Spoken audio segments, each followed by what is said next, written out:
In these times of uncertainty, it's all the more important that we keep collaborating, informing, and inspiring each other, so that we can be smarter and better tomorrow.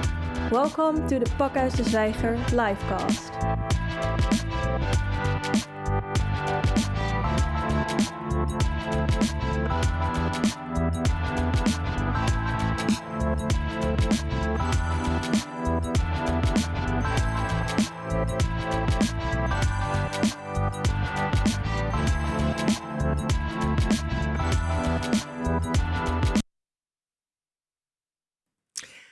Hi everyone, welcome to this livecast from Pakhuis de Zwijger. We're here in Amsterdam and it's 4 p.m.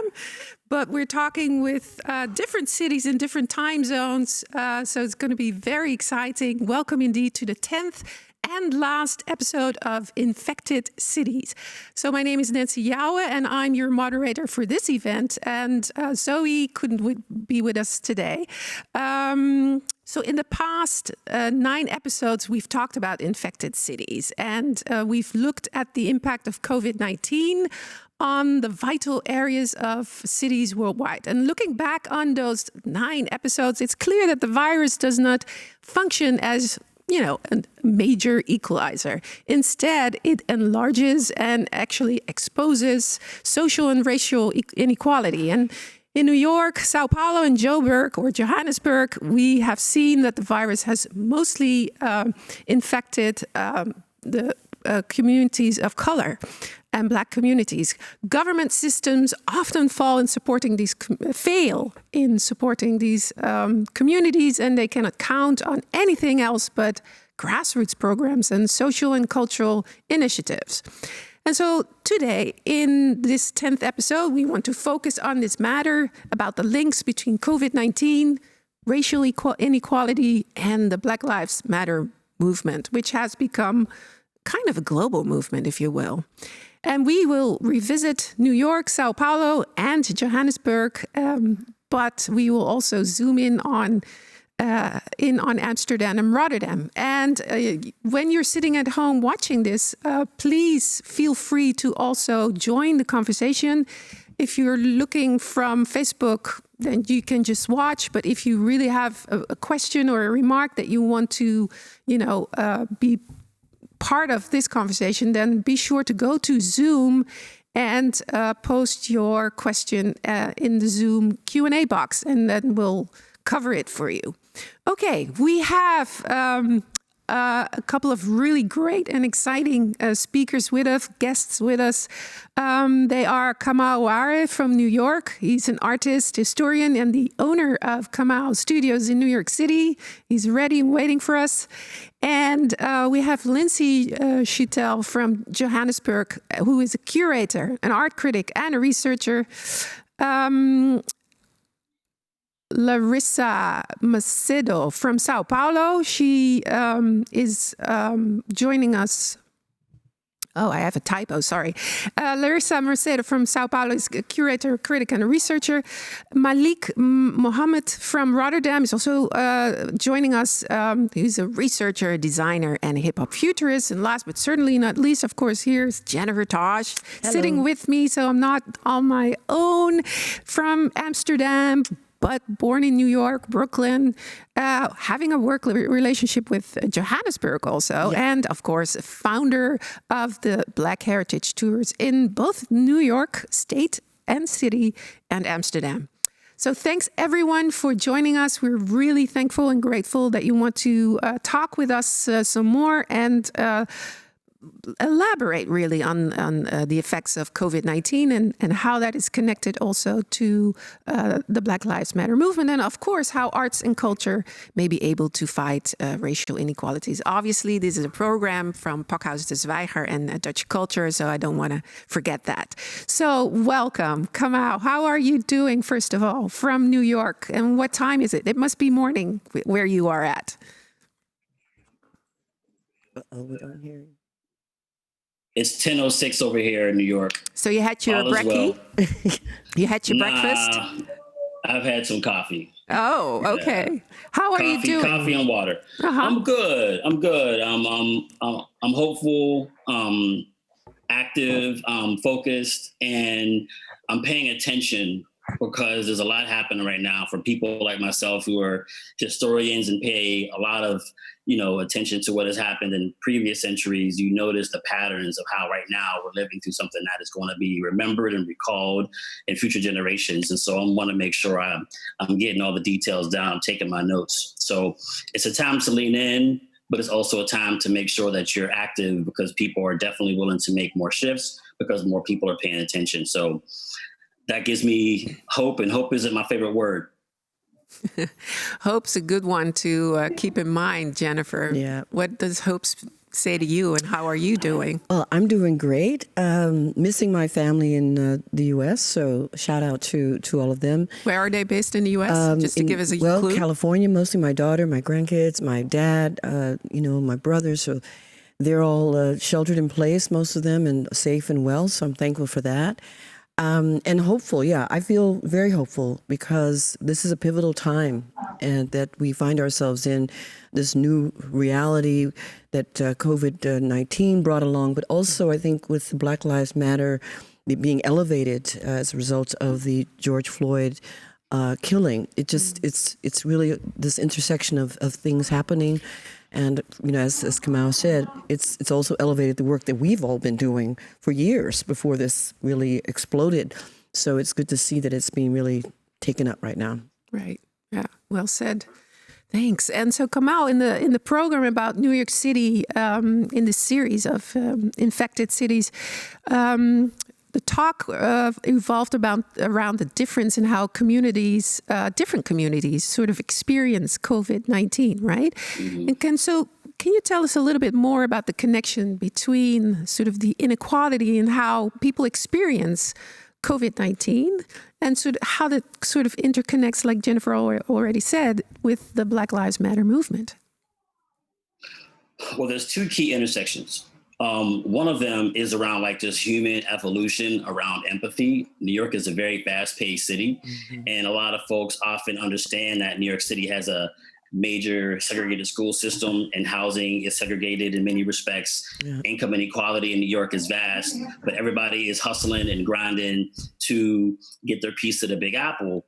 But because of the coronavirus and the pandemic, slowed time down, mm-hmm. and gave people those moments to sit and figure out who they are, how they stay alive, and to pay attention to what's being presented on screens, it created a space where more people began to think about what's really essential and get more in tune with their humanity. And that's why I think that when certain information came out, because even before the murder of George Floyd, which is Memorial Day weekend, you also had the story with Amy Cooper calling the cops on that Black man in Central Park. You had the story of Breonna Taylor circulating. You had the story of Ahmaud Arbery. And so all this is happening where people are at home and paying attention. So I think that what the coronavirus did in one way was give people a moment to sit down, do some empathy work, and pay attention in many regards. The second way I think that the coronavirus really had a major impact on the environment of our consciousness is that it really put a spotlight on how there's so much inequity baked into our society already, mm-hmm. that people just don't take enough time to appreciate. And as I mentioned the last time I was on the program, when you tell people you have to go home until further notice, that's two very different realities for people. Everybody's home life isn't the same. There's a lot of homelessness in New York, right. And there's been a lot of discrimination historically in the United States around housing. Programs that Black people were not able to get into with redlining. And so there are things that were really highlighted because people had to go home and had to pay attention. And I think that environment became really fertile for people to pay attention to the push for Black lives being equal, as well as paying attention to the racist structures that are in place. Right. Yeah. Thank you. That's really important. And so for those of us who are a little bit unaware of this term redlining, which I think is really key also in when we, unpack this, could you sort of explain because we have global viewers, hopefully, what is redlining? How would you describe it? There's a few different ways to think about it. And a lot of times we talk about capitalism and we pair capitalism with racism and slavery. But also it's important to understand that the state is also an active participant in racism. And so what you have is people who are supposed to get certain type of housing because they were a part of the military or because of a certain kind of program offering housing for a certain price point, not allowing Black people to participate in those programs as an act of the state. Not just like a private company, but just like we're not giving these properties to Black people. We're not leasing these properties to Black people. We're only giving them to white people. And that creates some of the segregation that we have in places like New York and all over the country. It's not just that somebody was like, I want to live with white people versus Black people, and we hate each other. We want to be in the same space. Certain housing was not available to Black people. And that was something that the state implemented, which is why we had to have so many different rounds of civil rights acts in the 1960s, was to peel these things back, but it still continued to happen in many respects. And so the simple way to understand redlining is there are programs that people were not able to have access to. And one way to give a metaphor is we have different programs that people can get who are impacted by the coronavirus, whether it be payroll protection or economic distress or unemployment. Can you imagine if only white people were able to get unemployment for the last 3 months? I mean, that's pretty much how redlining acted on the society. Black people were not able to get certain type of housing, which eventually is going to affect the next generation where they want to send kids to college and build wealth and pass on inheritance. And so it really connects to a lot of other issues like reparations, but in short, people were boxed out of opportunity. Yeah. And thank you for taking the time to sort of unpack that, because I think it shows also that it's a deeply intergenerational problem and that it also intersects with class very, very clearly, right? It's creating class. Exactly. It's creating, and part of what I think is key to understand when we're talking about white privilege is that white privilege doesn't mean that somebody's mad at a white person for having a Mercedes-Benz or having a nice car. People have to understand that white people have had longer protections, longer rights than Black people have had access to those rights. We have to still negotiate those rights a lot of times in real time, especially when it comes on to police brutality and mass incarceration and economic opportunity. And so these classes have been in existence, and part of how whiteness has been manifest, in particular in the United States, is when skin color means a cue for your class in society, and then somehow, whether the laws are on the books or not, you utilize that skin color as a way to say, well, you're going to get this, and if you're darker skinned, you don't get it. And so it's this ongoing recapitulation of what happened during slavery after the Industrial Revolution to say, this is for you and this is for you. And I don't know, later on, act like we don't know how things got that way. Right. Yeah. Thank you. So Jennifer, listening to Kamau, how do we connect this to Amsterdam, or what are some of your thoughts? Right. Well, I think here in Amsterdam, we might not have called it redlining, but you can certainly look at how the city was organized. When the first wave of former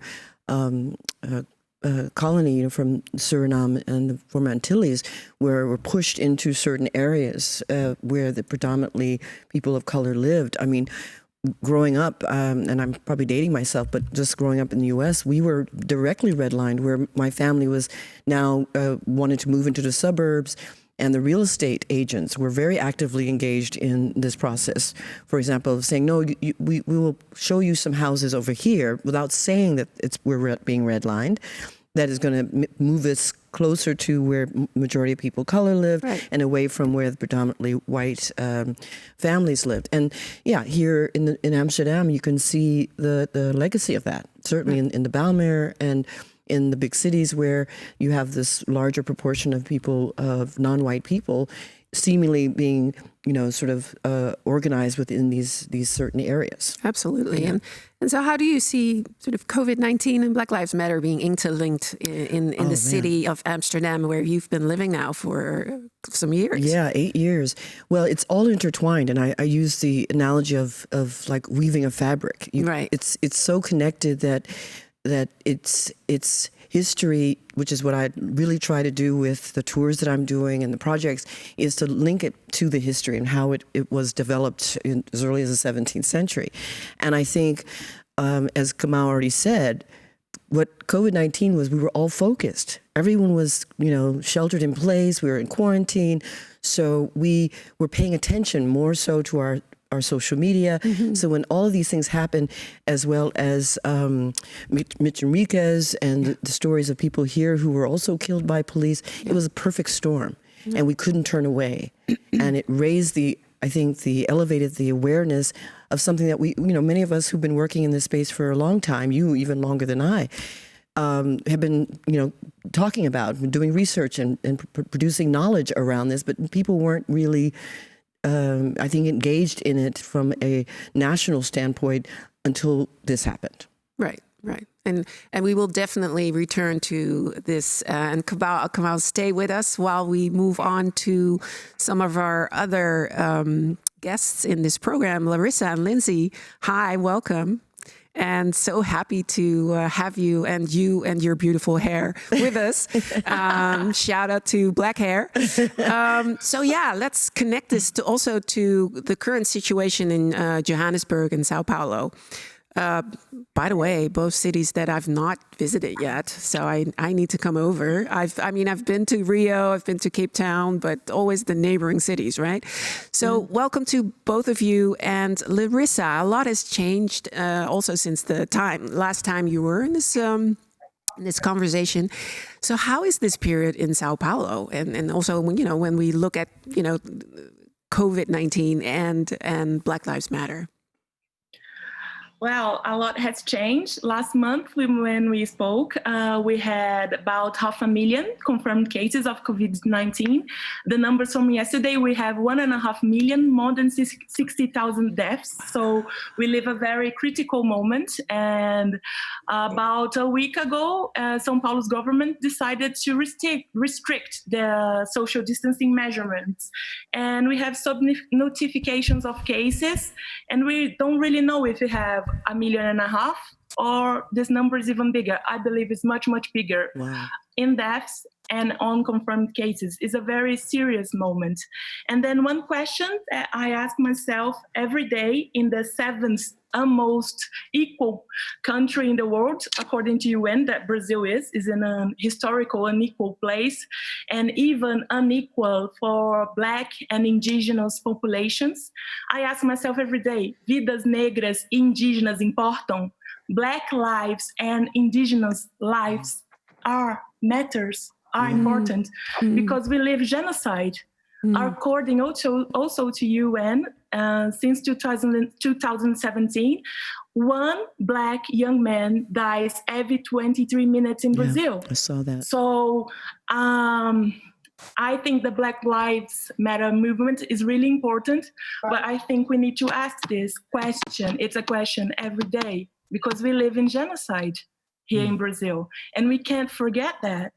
And I don't know the names of Black men that are dying during our conversation now. We need to make things that goes beyond the hashtag. The hashtag is important because it makes us discuss things. I'm here discussing things. That's good. But what are we gonna do with this effectively? How are we gonna change this? Governments, politics, yes, we need all of them. But what about our micropolitics? What can I, Larissa, do? What can you do, Nancy? What can you do, Lindsay, Kamal, Malik? All people in Brazil to change that. And we need to talk about the lives of Black women that are the most people working in essential service and care. Black women are mostly nurses, housekeepers, care workers, cleaning workers, and no one speaks about this openly. So they are working, they're not staying at home, and what can we do about this? And the thing that I always ask myself is, when you do hashtag stay home, in Brazil, in the outskirts and some favelas, some people live in 20 meters apartments with more than 12 people. How can you stay home like that? How can we wash your hands? Dozen times if we don't have water. We have places with lack of water. So we had this really huge problem here. Yeah. Wow. Yeah, so you're describing huge numbers of people who are basically infected by COVID-19, dying because of COVID-19. And it's really, really sad that we know so little about that also in the Western world, because we always get a lot of news from the US. So we're always very versed on everything US. But basically Brazil is kind of, out of the picture almost, whereas you're basically describing a very dire situation where people also are very much in need of very basic needs like clean houses, enough space, water, fresh water that is going on. And so about São Paulo, we have Right. worse situations in the inner side of the country. And does that mean also that it's difficult for people to actually go into the streets and, for instance, demonstrate and show their voices in the public space? Well, I hope people don't go to the streets now if they can't stay at home. I hope they stay at home because there is a risk. And we have a public health system that can support all the demand of people with COVID-19. So when we had the Black Lives Matter movement in the end of May, we had 3 weeks of protests in the streets. It was peaceful marches. We had some vandalism, and the police seems to be violent with black bodies, I think, in the whole world. It seems to be a target. In Brazil, it's not different. But the black movement in Brazil said, if you want to go to streets to protest, you go. But if you can stay at home, do something from home. Because Right. black bodies are directly impacted by the COVID-19. Who cares about black bodies when, like Akili Mbembe says, we live in necropolitics. Like Kamal said, we have the governments and the economical structures saying who lives and who dies. Yeah. So it's very critical, and we need to talk about this clearly. When I say we have more than 60,000 deaths and 1.5 million confirmed cases, we have sub-notifications. I don't know, effectively, we don't know how many people are really dying and are really ill with coronavirus. Yeah. Brazil is the least tested country, one of them in the world. Yeah. Thank you for sharing that dire situation with us. How is it in Johannesburg, Lindsay? Achille Mbembe is already mentioned. So what is the impact of the Black Lives Matter movement that is growing globally, and how does that sort of, how do you see that back in Johannesburg? So I think just to be, South Africa and the United States have always had this really long relationship of solidarity, particularly around our politics, around race, with our liberation struggle. But what I found particularly interesting with, as we saw the protests grow and grow in the United States, and they've got bigger than Ferguson, and they brought what seemed to be real changes, or at least changes from certain brands, etc. And despite the solidarity and that relationship between South Africa and the United States and the African American community in the United States, we did not see the levels of protest in South Africa as we did in countries like the Netherlands, in Paris, for example, which I found personally a little bit distressing. But I said, does that mean that we have lost our connection as a global diaspora? But what I think that really meant was that we're beginning to see different conversations happening about when we talk about Black Lives Matter. And in South Africa in particular, I think that South Africans had two things to face up against. One was that we have one of the world's strictest lockdowns. Up until fairly recently, we've not even been able to go outside. We've had curfews. And with the spike coming back, in the last couple of days, we've had our fastest spike of COVID-19 infections. We're up to 170,000. So it's low compared to other countries, but 170,000 in a country whose health system is unable to just meet the basic demands. 170,000 infections could be a disaster for us. And so we had these strict lockdown rules. And so people just didn't, when there were protests, but they were quite small and they were quite muted because we weren't allowed to have more than 50 people out at a time. And the other interesting thing for me was if you did go out and protest, you faced the wrath of the police. And I think that's what the Black Lives Matter movement in its current state has forced South Africans to reckon with.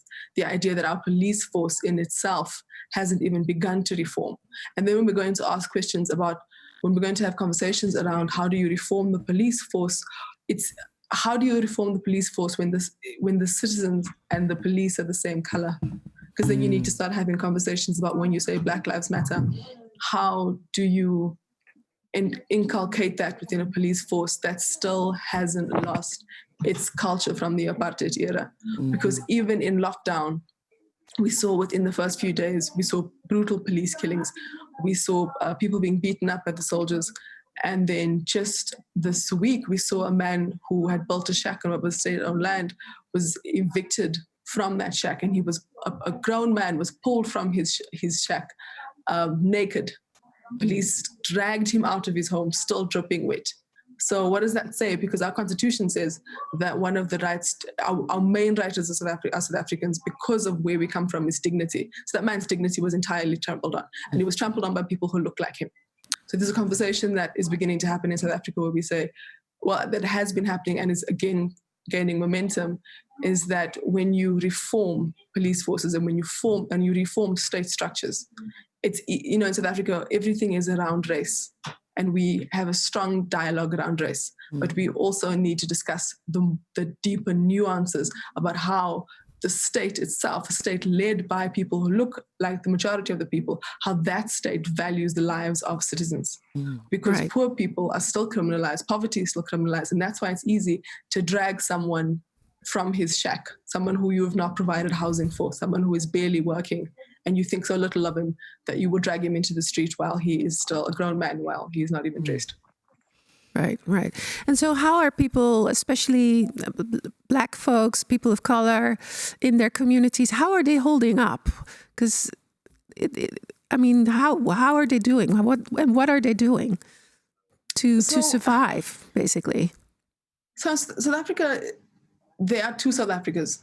There is the South Africa that when you land in Cape Town and you see skyscrapers and planes, and you come to Johannesburg and it's the richest quarter mile in the African continent, and you see a city that looks no different to any other city. In the world, you have a speed train, glass skyscrapers, etc. But then you have 5 kilometers away, just a couple miles, you have people who don't have proper housing, who are living in corrugated iron, as not unlike Brazil's favelas. And so it depends on where you find yourself, in which South Africa you find yourself. So if you find yourself in the South Africa where you are able to afford some of the best healthcare in the world, some private healthcare, and if you are able to socially distance in a large home, and if you are able to access the internet so your children can have internet, can have schooling, then that's fine. Then you're frustrated by and your main concern is the shrinking economy. And then your problems are more macro. As we know, because of the legacy of apartheid, the people who have access to those sorts of things are mainly white. A small number of Black middle-class South Africans, but to a large extent, South Africa's economy is still controlled, and South Africa's richest citizens are still mainly white. And then a few kilometers away, in the second South Africa, you're living in a home. It's winter now, so our temperatures are lower than 20 degrees. You're living in a home that doesn't have proper heat. You're likely not to have running water, so you're sharing a tap, a faucet, as the Americans say. You're sharing a tap with a whole community. You're sharing a chemical toilet with the whole community. You're in a multi-generational home, which means a grandmother, a mother, a son, a cousin, everybody's living in one home. So how are you going to social distance in that? And then a lot of these people, as Larissa was saying in Brazil, a lot of these people are what we would call, they were the low-skill workers. They would be cashiers, they would be delivery people, they would be, in some cases, nurses and hospital workers too. But those very people are the ones who were deemed essential services when we did go in the lockdown. So those are the people who still had to go to work. And those are the people among whom infections are now spiking. So how do you then expect those people who have been serving the suburbs to then come back and then have social distancing and to have all those requirements of COVID-19? And if those people get sick, they have to use public health care. And our public health care system struggles to cope with daily diseases. I must applaud South Africa for its progress we've done around HIV, but we're letting things like, cancer slip through the cracks. Testing for cancer slip through the cracks. Many little things. Primary healthcare is not working in the way that it should. So if you get, and even with that strict lockdown, which was, the government argued, was meant to give South Africa time to prepare for the spike that we are seeing in this last week, you're not going to, in 6 weeks, like 2 months to 6 weeks, fix a healthcare system that has not been able to catch up in 25 years. Oh, wow. Yeah. So there you have it. And actually quite similar situation from what we've already heard from Sao Paulo and partly also, I guess, in New York. Because if you look at New York, Manhattan and Brooklyn and Queens are three very different stories already, where you see the healthcare system immensely failing. But there it somehow is more shocking to people because they would think that things are better over there, sort of. But thank you. I think it's so important for us to hear the immensely dire situation, which also means that how you speak up or enact on this call, global call, if you will, Black Lives Matter, really depends on a local situation. And just maybe quickly to go back to Larissa, because you also work with your work in Sao Paulo. You also work in the arts sector, right? So in this whole very big phenomenon that we've seen ourselves placed in, basically globally. So what is the role of art doing, you think, for you? Well, art is life, it's political, it helps us question things, it's affection, so it's essential to face challenges, and this challenge that we're living. In my PhD research, I study artistic practice from Black and colored and indigenous persons on Instagram. So now that the social media is a place where we can be together, where we can reunite, it's really, that's the nicest thing of the pandemic for me, because I can see my research get more potential, and I can see artists facing social media in other ways, understanding it as a digital language, as a place where they can do artistic practice and works too. Yeah. So art is important so we can see the future. It's important so we can have a place where we can be hugged and where we can be with people, even if we are in this very difficult situation. And this morning, while I was waiting to connect with you guys here, I was seeing my Instagram. I'm a researcher of social media and art, so I'm always in these places looking at things. And Daiane Lima, that is a Black woman, Brazilian art critic, curator, art. She's an artist too. She posted something that I like to show, and this says that she is doing historical art and critic on Instagram. And This is a critic because we can't believe that social media is a place of freedom. It's not. Social media is a place made by very rich white men, mostly from the north of the globe, and has a lot of rules and algorithms that don't include Black and indigenous and people of color. So how can we hack these places? And what Daiane Lima says in her post is how she needed to be, how likes don't pay her bills, and likes don't create a place where she can write her work. Right. And I love that quote. Likes don't pay the bills. Yeah. So when we have, in Brazil, it was a phenomenon, hashtag Black Lives Matter, Vidas Negras Importam, and I prefer to say Black and Indigenous Lives Matter, Vidas Negras e Vidas Indígenas Importam, because in Brazil, the indigenous people are very invisibilized and also victims of the genocide that we live. Wow. Yeah. So when we say that, we can't only stick on the hashtag, we have to do more. So I think art helps this movement to go on. Yeah, to amplify and tell the story and to give maybe also some hope, because that was sort of a tagline for us also to keep this conversation going. So Kamal and Jennifer, to come back to you, we're listening to this some insights from different parts of the globe. And the current upsurge, of course, of Black Lives Matter, again started in the U.S. With the death of George Floyd. And so, to you, Kamal, what do you think of this global response and the differences, obviously, also in this global response to what happened? I can say for the Netherlands, at least, I mean, that 50,000 people went into the streets over in 18 different cities in a course of 2 or 2.5 weeks is for the Netherlands really unprecedented. But so what are some of your thoughts on this global response in albeit different ways? Yeah, well, for one, I think it's important to understand that the torture and murder of George Floyd that happened fairly recently isn't like the beginning of Black Lives Matter. Black Lives Matter as a movement really kicked off around Trayvon Martin, which actually kind of hit like an anniversary around the same time, like 3 anniversary from like when Ahmaud Arbery was killed, both in February. Around the same time, our Congress was trying to pass the Emmett Till bill against lynching, which is not a federal law, which is crazy. So just to kind of get some context, this has been building for a time, and part of what often happens with movements is you isolate the situation to a person or a place, and then you solve that, and then you feel like you wash your hands away from it. So I think it's important for us to raise our voices and remind people that we can honor George Floyd with our protests, but also remember that there are, Black women, trans people who have been getting killed from the police or part of the conversation as well. And one of the things I think that's key about Black Lives Matter is like the meta conversations that are happening. Like a sister named might be saying the name wrong, Ala Watoyan, who was a Black woman and an activist who was murdered in Florida by a Black man while she was protesting. That's a conversation. Her Black life mattered. So we have to be able to talk to power and talk to the police, but also have a talk within ourselves about how we're handling ourselves as well as we're pushing for freedom.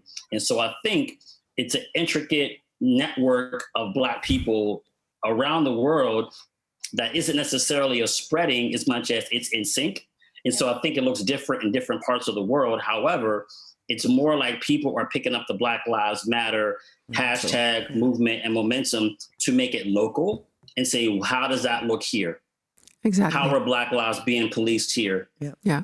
And then when you look around, you see the pictures, you see the Black Lives Matter signs, you see the hashtags. But I think it's key to understand that it's more or less a vehicle to have a conversation about how Black lives or people of color or Indigenous people are being treated by these systems that never really were washed away after colonization ended or after the slave trade ended. These are really baked into how people think and operate. And you really can't just like pull that out of people's psyche by passing a law. And so the Black Lives Matter movement is really early in many respects, even though the concept is not new. But what I'm hoping for is that this creates conversations also within the Black community, not just to say, hey, police, don't kill us, but also how are we treating each other? How are we treating the people within the Black community as we ask for our lives to be more respected? How are we taking care of each other? And a final little caveat before I pass the mic to Jennifer is arts is part of how you nourish and take care of yourself and take care of your community and communicate to others. And that's why art is so key, because it's not something you just go to a museum to look at because you want to buy a painting. It's also how you survive. And I don't know what people would have did without, D-Nice and, Erykah Badu and Beanie Man. If it wasn't for like the content on the gram, people would have went crazy a long time ago. Yeah. So without the arts, we'd have lost our minds 30 days ago. Right. That's a really nice one, because that gives me a nice bridge to also talk about history, because I remember songs. What's her name again? Elizabeth Wilkerson has written this beautiful book about the Great Migration in the U.S. And it's this history that a lot of Black folks in the U.S. themselves do not talk about, right? But this... The Warmth of Other Suns. Exactly. And she's coming out with the next book, so it's exciting. But that story has been brought to a broader audience through song, right? And so in different ways, art and history also sort of interconnect. But you are working with historical notions and how this story. Tell us a little bit more about how, we're talking about Black Lives Matter, which was, I think, started in the U.S. in 2013. By 3 Black women, 2 of them queer, but there's a connection made very clearly to the history of the U.S. clearly, which is deeply sort of embedded in racist thinking. You came then to the Netherlands to look at how it's sort of organized here. So what did you find out? Yeah, so my family immigrated to the U.S. in the 60s from then Aruba, where my parents met and lived for almost 9 years. Yeah. And so I was socialized American with this Surinamese roots because that's where they are from, and my earliest ancestors are from Suriname. So when I came here 8 years ago as a student, as an exchange student, it was an extension of what I had already been doing research in the U.S. at the University of California, and was expecting to get an immersive experience in the Dutch University, but got something very different in terms of the way things were structured. The education discourse was mostly focused on the idea of the golden age and glory of the golden age. And so that was the inspiration for the tour as a counter narrative to this dominant narrative. And over the years, art has played a very important role for me in that. Yeah. Co-founding Sites of Memory Foundation with Katie Streek. I think Katie is the theater maker, and we share an office space. And when she experienced the tour for the first time, was immediately struck by, wow, wouldn't it be interesting to take the tour narrative and adapt it to spoken word, to poetry, music, dance, theater, to allow the artists to co-create this idea of how do we reinterpret history using these art forms. You see some of the images that are coming up. And this was of last year, right? This is of last year. And what makes it so profoundly powerful is what art allows us to do is to cross boundaries, to be transnational, to also use storytelling and these other forms to push against the line. Like we can go cross the line because sometimes we use comedy or satire. People allow for more permission to stretch our idea of what we can say, wink, wink, and what we shouldn't, what's considered not appropriate because we're doing it within the frame of art. And it's been an extremely powerful way of engaging in this dialogue. Right. And I think what I have truly enjoyed the most is the co-creation part, that the artists bring a completely different perspective because through their lens, through their experience, through their own personal stories, we are able to weave together this landscape, this tapestry that doesn't have just one dimension. Mm-hmm. It allows us to cross over history and storytelling and on and on. And that's for the last 4 years what we've tried to do.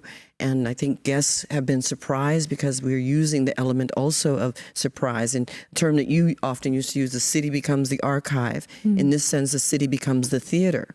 And we sort of have this intervention where we're... I was going to say, it's really like a public intervention into space, right? And sort of, because I remember some South Africans coming to visit with Jay Pather, some theater makers from South Africa coming to Amsterdam for the first time and walking through the city is like, oh my God, it's like a history book. Exactly. Right? And I think that's exactly how we look at it. And this year, we are doing exchange with South Africa. Jay is a part of the team, as well as here in the Netherlands. Before Corona hit, we were literally going to be doing this international exchange, traveling there to Cape Town, and to the artists and partners traveling here. So we've had to adapt this to the situation we're in now. Which makes us also forces us to be more creative. Is how can we still tell this story with the social distancing rules and still partnering with the institutions that we are working with, like the Scheepvaart Museum, the Maritime Museum. It forces us to really even think more. How do we tell this story? Right, and so I think it's also important to sort of note that through that work, both which involves sort of historical research, but also how you can imagine that through art, that you also make a connection between the history and current race relations, Absolutely. if you will. Could you speak a little bit more about that? It's really important that we're not owned. So the future for the past is one of the tropes that I use a lot, because the way that we reimagine what is this new future going to look like is through the lens of the prism of the past. That I'm often saying that unless we look at the legacy and the history of how we got to here, we can't think about or restructure or reform our societies in the future, because we have no context to what happened before. And we're often talking about this, that people think it just happened now. And just like Kamau said, this is not just new. We have been working on this for many years, you even, more so longer than I, where we've had waves, we can consider this as a second or third wave of anti-racism movement. And so it may seem... In the Netherlands in particular. Right. So it may seem like to people, this just happened in the Netherlands. So, 50,000 people, 100, just showed up. No, this has been something that has been building for over time. And we've had situations like George Floyd and Ahmaud Arbery happen here. Right. That's really now just being really amplified. Right. Yeah. Okay. Yeah. And so you've been working, and you're going to work some more in South Africa with these notions. You've set up a tour already in New York State and city and state, and that ties in beautifully with the work of Kamau, which you're giving that, which I've not done, but I'd love to do it. Which is next amazing. Right, and that's you do a tour in Lower Manhattan mostly, right? Can you just briefly say again what it is that you offer? Yeah, well, Kamau Studios is my, visual storytelling studio. I got established here in New York in 2008. And Black Gotham Experience was at one point in time just like a pet project. I wanted to help articulate information that was so connected to New York City, but so separated from the consciousness of New York. People often have these notions that immigrants arrived here in the 1800s, a statue went up, and then, we got Lion King and Puffy, and everything is great. But nobody really understands who paved these streets, who helped build these forts, and what the economy that the Dutch was intercepting from the Portuguese in the form of slavery, to the way that the British established New York with sugar and the commodities that Black bodies were creating that were being taxed, that helped really establish the British Empire. And then here comes the United States following through with, cotton, and just like their mother country did. So people disassociate slavery from New York, but it's the story. New York City comes out of a story of slavery, not the other way around. Right. And so I began to just give people these walks, and I was, charging $10 here and there. And it just began to develop and grow, because people really were just not even, people would get stuck on the fact that there was slavery in New York at all. Right. Let alone was the purpose of New York was the slave trade. So in short, as a visual artist, the thing that bothered me the most was when I would do my research, you just didn't see Black people. They weren't in the archives. There's lists, there's charts, there's documents from colonizers and enslavers, there's companies, we're on the books, but we're never like the cover of the book. Mm-hmm. And so I was like, well, how could I begin to utilize my art to visualize? And you can see some of it behind me, a piece of it. I use photography and design to create part of what's missing from the human, story, creating a corpus of visual material. So we sync that with the walk. So we're able to show the story while we're doing the experience, but also create different forms of media. We have a studio in the Seaport District, 3 blocks from Wall Street, where Black bodies were sold. And so it's really like reclaiming that psychic space. So it's taking the walks, but also creating the visuals so people can begin to have new conversations. Exactly. That's so important. And you're now bringing that to Europe also. So talk a little bit about that. Yeah, well, there's this. I guess I'm making news today. We have a scoop. Well, what I'm looking at doing is creating an international coalition around the art making process. And so there are some connections that I have with people in the Netherlands. I look to announce someday in the future, as well as people that I have in different countries that have been impacted by the transatlantic slave trade. And part of why I think it's key for people in different countries to be connected is the transatlantic slave trade took place over centuries and it wasn't one location. And so we have to at least take 400 years and keep it global to undo the damage of the transatlantic slave trade. It's not going to be done with like a snap, a twist and a kiss. We're going to have to invest time, energy, and effort to undo that damage. And so I think working with other countries that are repositories of these stories is a great way to begin to multiply the efforts of people who want to reclaim these stories and tell a different side of the history that's often missing. And the Netherlands will definitely be a part of that project. So that's news, because I haven't announced that anywhere yet. But I guess people who I know, and they slaved a little comment. Well, we're very much looking forward to that. So this is not the last time we'll speak on this, I'm sure. And I want to also bring back sort of Malik, also in our last guest, Malik Mohammed, also in the conversation, because we've already touched a little bit on the anti-racism and inequality part of the Netherlands, as Jennifer shared with us. We're also talking about this connection between the Americas, so including South America, Africa, and Europe. The role of art and culture, we're all touching upon that already. So for you, Malik, and welcome to this conversation. So cool to see you again. You're very active in Rotterdam and communities over there, and hip hop futurist, and researcher and designer. For you, Malik, listening to what you've just heard, and maybe you have a first sort of general remark to make because we've heard so many stories already. Great to be here. It's an amazing list of speakers. Quick correction. My name is Malik Mahmoud, not Mohammed. There's a lot of people, because if you scan real quick, you think it's Mohammed, but it's Mahmoud.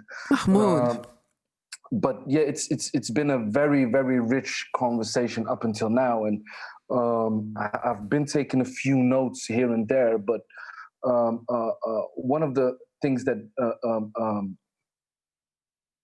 I was acutely aware of is the way Ford Europe shields people that live, especially in the Netherlands, from the harsh realities that a lot of our quote-unquote our peoples or melanated peoples are subjected to.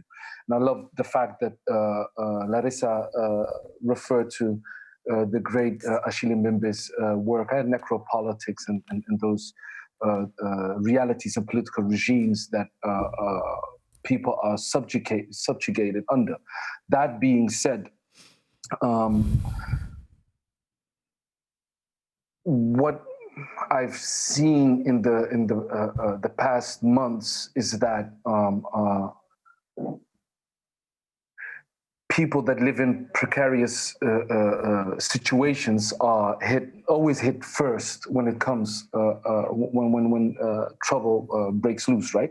So one of the nuances that I've heard is people have been talking a lot about the ability or the lack thereof of being able to social distance. And someone, a youth worker in Rotterdam Zuid, made me aware of how complex the lockdown is for people that are suddenly confronted with their abusers, or all types of stresses that filter, that bubble up inside living rooms, as in too cramped houses for multiple generations that live in social housing. And that shows you how the orientation in which a lot of the houses are built here in the Netherlands and in the Western world is built around the idea of the nuclear family. But lots of communities that live in Rotterdam that migrated towards the city the past decades have completely different family structures. So those that discrepancies or those different modes of or living in social housing that actually isn't designed for for these communities are exacerbated in times of crisis like this. And I think it's also a metaphor for the systems that we live under, and trying to reform those systems in itself is challenging. And Lindsay even mentioned, and that opened my eyes even more, that if we're talking about Black Lives Matter, how does that translate into a South African context where it's Black police officers doing the killing? So I think we need radical imagination to reimagine systems instead of right. Yeah. Using pleisters, plak. I don't know how that translates. Band-aids. Band-aids, yes. Yeah, no, I mean, it's so true. And we're definitely all implicated. We're implicated subjects in this story. And so that also, I mean, in the case of the police force in both, I would say in the Netherlands, but also in the US, you see, Black officers and people of color, officers of color, being implicated in that institutional racism as well. So it's not like we're talking black and white necessarily always also here, right? That shows the structurality of the issue. Right. It's not just an issue of diversity and let's bring in more color. Right. It's a structure, that's where I think the conversations should move towards. And just in general, to close off what other, this conversation makes me really aware of my passport privilege. I got a Dutch passport. Absolutely. The hustle is going well, so I'm good, and I'm happy that my family is good. And I was just, the last couple of days, I was talking to friends that despite all of this that's going on, I'm experiencing this sense of ease and calm, because the practice that I've been building up for the last couple of years, named Concrete Blossom, is very stable. So if you're able to weather the storm in critical phases as this, that showed, at least that gave me put me at ease, as in yes, it's we're making it out, and I'm very blessed and humbled by this whole ordeal in this the past couple of weeks. So Malik, just briefly also this question. You've been writing on the sort of African American resistance movement that has been going on, of course, for decades or even centuries, one could say, and also to get a better understanding of your locality as a black man in the Netherlands. And so, what did you come up with there? Well, how did that help you? The writing, you mean? Yeah, well, and then sort of the insights you gained from it for the Dutch situation, maybe also. One of the insights is that I really should start writing and publishing again, because that work is I think 2 or 3 years old, and eventually I've been fascinated for years. I'm a hip hop baby. People call me the best MC in Dutch history. I wouldn't say it myself, but other people say it. But I'm a hip hop baby, and I've been fascinated by the Harlem Renaissance for I think 10 years going on now. And there was this point or this process when I realized that there are interesting parallels between that time, the time between the First World War and the Great Depression, right? And the few parallels are that after the Great Migration, or the culmination of the Great Migration, was that Black people recently freed Black people started to live in relative freedom in urban areas, and a political and cultural and artistic awakening or took place there, right? And if you look at this current time that we're in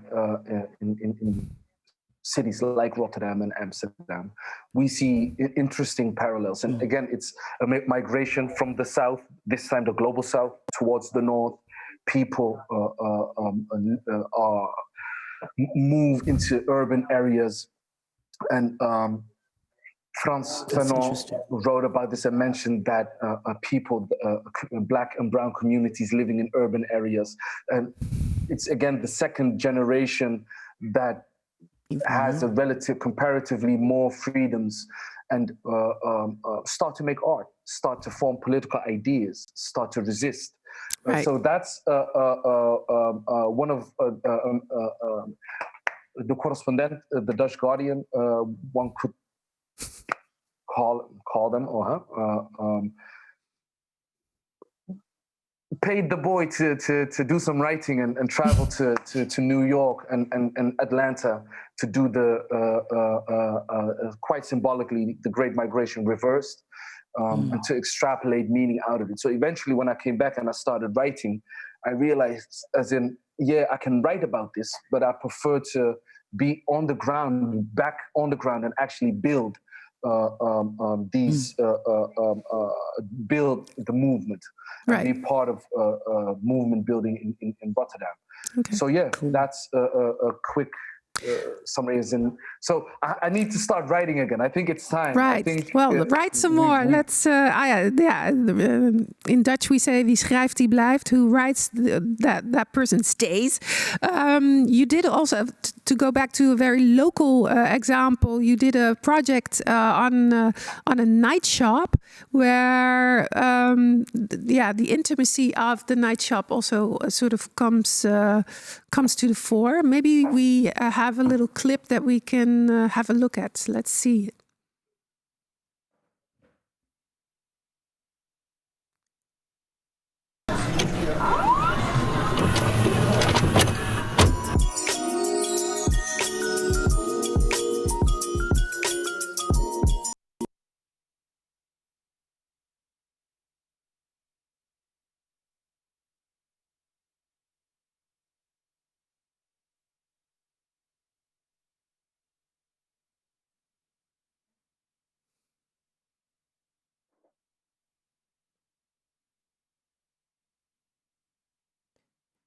She's giving you a signal. Okay.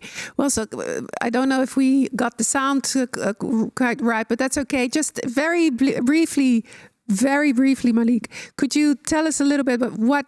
Yeah. Because we're running out of time, and I still want to have some other questions. But can you tell us the night shop? Why did you do that project? What did it convey? Okay.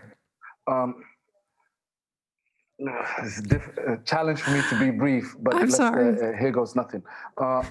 If I take a few steps back, we're talking about power relations, and Larissa also mentioned hacking systems. And the public institutions that are tasked with organizing civil society are lacking. And diversity and a call for diversity won't cut it for the same reasons that I mentioned just before. And if you look at the multi-ethnic blue-collar neighborhoods in Rotterdam, like Delfshaven, Tarwewijk, are constructed as achterstandswijken. There's this notion, achterstandswijk, which is a political and social construct that legitimizes. I mean, it could be seen as our version of a ghetto, almost, right? Yeah, exactly. To make it very simple. Exactly, and that narrative is shaped and maintained by mainstream media, by policymakers, by the cultural sector, etc., etc. So I asked myself, as in, what would an institute look like that's built up out of the languages, vocabularies, or typologies of the hood, and barbershops, bodegas, night shops. Football pitches, basketball pitches are institutions of an informal fabric, because a lack of institutional representation and institutional formation, we see that informality that's innate in civil society transforms into something more profound. So how I read these multi-ethnic blue-collar neighborhoods as informal fabrics with its own informal institutions. So what we did is reimagine a night shop for a weekend and turn it into an underground museum where we redesigned objects, positioned objects that you could buy in a neighborhood, in the buurtwinkel, the toko. Like, for instance, this one. Is S-curl, the relaxer one puts in the hair tailored to men. It's called S-curl, and I'm Somali, so it's actually, I think it's a low-key Somali curl, what people are aiming for. But we reimagined that package and use it as a conversational starter. Another object we made, a friend of mine, West African DJ and a visual artist was talking about doing twice as less, because a lot of people in our communities are always tasked with, you have to be twice as hard, work twice as hard, etc., etc. So he asked himself, what would happen if I do twice less? So I asked him, what would you think if we would turn that into an energy drink and call it twice less energy? And instead of taurine, it's CBD in it. And then have a podcast, as you saw in the video, on the fridge, talking about all these layers and all these complexities. And we had objects from Curaçao, Bonchicora. We had a sugar loaf that's used in the Moroccan community. So a lot of different objects that we turned into conversation starters. And I think I'm running out of time, but it was really dope. And the plan is now to open up a permanent night shop and position it as an embassy of the hood, where we, or a ministry of the hood, where we write futuristic policy and use the power of imagination to reimagine systems, reimagine structures. And right before we went live, I was talking to the esteemed panelists, and Kamau and I were talking real brief about, he told me that friends of him advise him to come to Rotterdam because of the architecture, and that Rotterdam is an open air museum for modernist architecture. And that's quite interesting, because if you look at the parallel world, that other Rotterdam, you see even richer cosmology of dopeness, of sauce and funk. And what we try to do is create new design languages with which we can mitigate the problem of what is it called, gentrification. Yeah. But the challenge is, as soon as we open it, the yuppies will come. Yeah. So we're trying to figure that one out. We're not there yet, so please. Really an inspirational example. It reminds me a little bit of the work of visual artist Michael Macmillan, who's done a similar thing in London with hair salons. So but we have to already almost wrap up. Our last 5 minutes are there. And I just want to bring back Kamal into the conversation with Jennifer, because what we've been hearing, of course, are all these stories of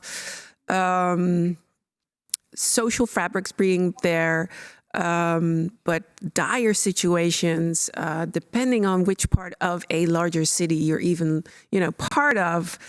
And so how to sort of deal with that and answer that, and those of us who are also, trying to work to make, this world more, anti-racist or a better place, or however you want to call it, very simply. But we've now seen a sort of upsurge of this global response to this notion of Black Lives Matter. So what is important in this time? Very from your personal opinion or background.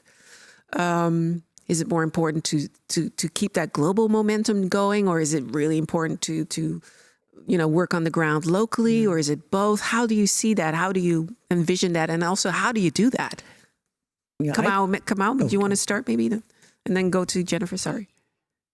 Thank you. Well, just wanted to say, as we're wrapping up, I really appreciated hearing from Malik, Larissa, and Lindsay, and of course Jennifer. So a pleasure sharing the mic with you all. Likewise. I think that it's definitely not either or. I don't mean to laugh at the question, but like, everybody lives somewhere, and everybody is going somewhere or comes from somewhere. So to do it local is to do it global.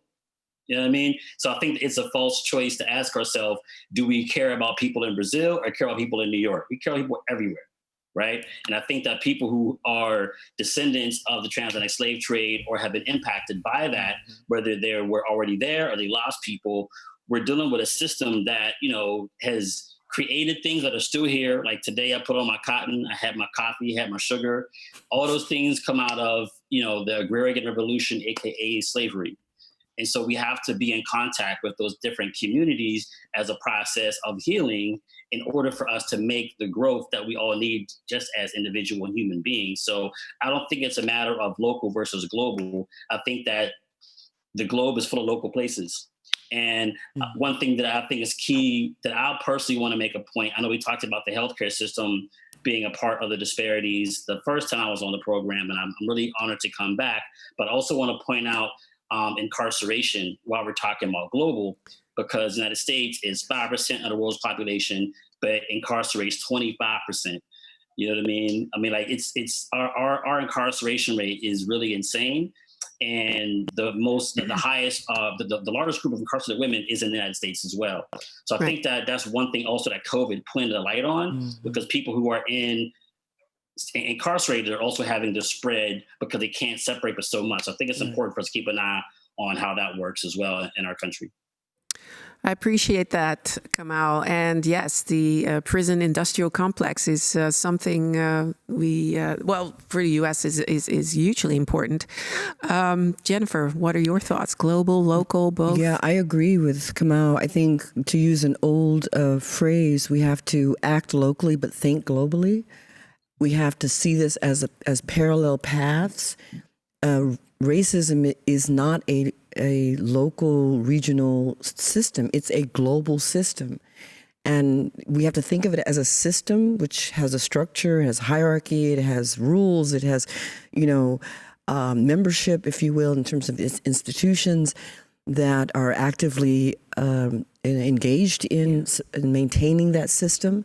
And I often quote Neely Fuller Jr. in that if you don't understand racism as a global system of this white superiority, everything that we've been talking about will confuse you. So I think we do need to think of how it relates to us where we live and in the spaces that we live, but also stay connected to our diaspora of where this is being fought and to be dismantled around the world. Both of you beautifully said. And we have to wrap it up. And I heard that you have sort of a take-home message for us, Jennifer. So this would be your moment. My moment? You always have them. So I think you should have one now. Yeah, well, I just think that we are a part of a human family. And to get to this ideal of universal humanism where all lives do matter is we have to really, I think, dismantle the structures that have been built for centuries. And the work that is being done around the world inspires me. It continues to make me believe that we can't turn back, we can't look away, we can't undo it. And structural change to create this really more social justice, more political justice, economic justice, environmental justice is the end goal. And let's keep doing it. Let's keep doing it. Yeah. I want to thank Kamal Ware, Larissa Macedo, Lindsay Chutel, and Malik Mahmoud for their wonderful and important contributions. Yes. I wish I could have talked to you longer, especially Larissa and Lindsay also, because your voices were very important to hear, because especially here in the Netherlands, we very few, we just don't hear a lot about either South Africa or Brazil. Thank you all at home for your digital presence. Pakhuis de Zwijger will broadcast the program every working day during the summer at 8:30 p.m. Check the website, of course. This was the last episode in the series of Infected Series, number 10 today, which was created by DutchCulture and Pakhuis de Zwijger. And you can watch all episodes back, so you can hear a lot more from Kamal and the others on the website of Pakhuis de Zwijger. So thanks for joining us and stay healthy. Thanks. Bye.